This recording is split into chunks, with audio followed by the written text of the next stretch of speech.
Shabbat Shalom, it's Reuben Ebrahimoff, the Haftorahman, with one of my favorite Haftarahs of all time. It's called Machar Chodesh. Tomorrow is the new Rosh Chodesh. Why do we read it on this upcoming Shabbat? Because Rosh Chodesh starts after Shabbat, Sunday. So that's the connection right there. What's the story all about? Well, it takes place in a time before the Beit HaMikdash, the King Solomon's temple, was built, with King David, his father, and his best friend Jonathan, who was the son of former King Shaul. So if you can imagine, the first king was Shaul, his son is Jonathan, Shaul is no longer the king, and King David is now going to lead the nation of Israel.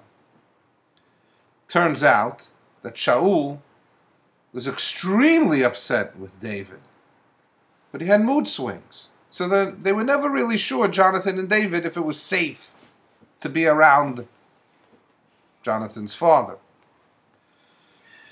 So they arranged in a little discussion that King David says to Jonathan, "What are we going to do?" Jonathan says, "Listen, let me go to the Rosh Chodesh party in my father's palace, and I will, you'll be missing, and I will find out from my father how he feels about you." Okay, fine. They set up this symbol. They said, there's this game of arrows. And the objective of the game was to hit the arrow right onto a rock. And there was also, like, you had ball boys in those days, you had arrow boys in those days, and these arrow boys, they would run to pick up the arrows. So Jonathan said to David, "You hide behind the rock. When I come out there, I'll make pretend I'm playing the game of arrows. And if I tell the runner boy, 'Come in, come in,' in other words, I didn't shoot the arrow too far. If you want to go get the arrow, come close. It'll be for you to overhear from sitting behind the rock and come closer." And vice versa. If my father's not happy with you, then you know what? I'm going to announce to the ball boy, run far, go long." That's the setup. The Haftarah begins where Jonathan is speaking to his father, Jonathan, and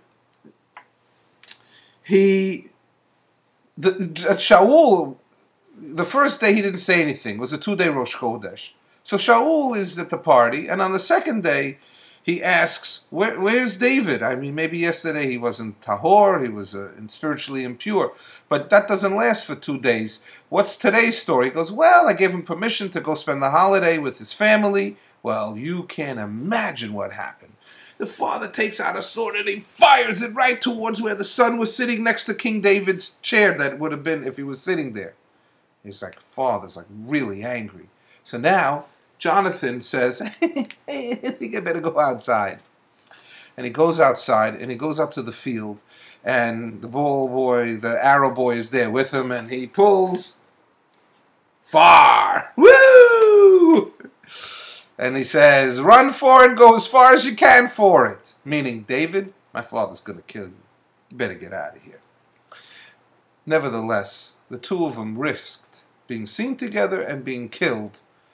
But they had a promise that if anything ever happened to them, that the other one would make sure that the rest of the family would be taken care of. And that promise was reconfirmed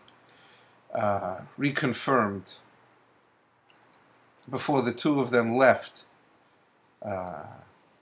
Actually, David left and ran for his life. So that's the story of the Haftarah, that it is read on Erev Rosh Chodesh because it happened on Erev Rosh Chodesh. Shabbat Shalom, and enjoy the Haftarah.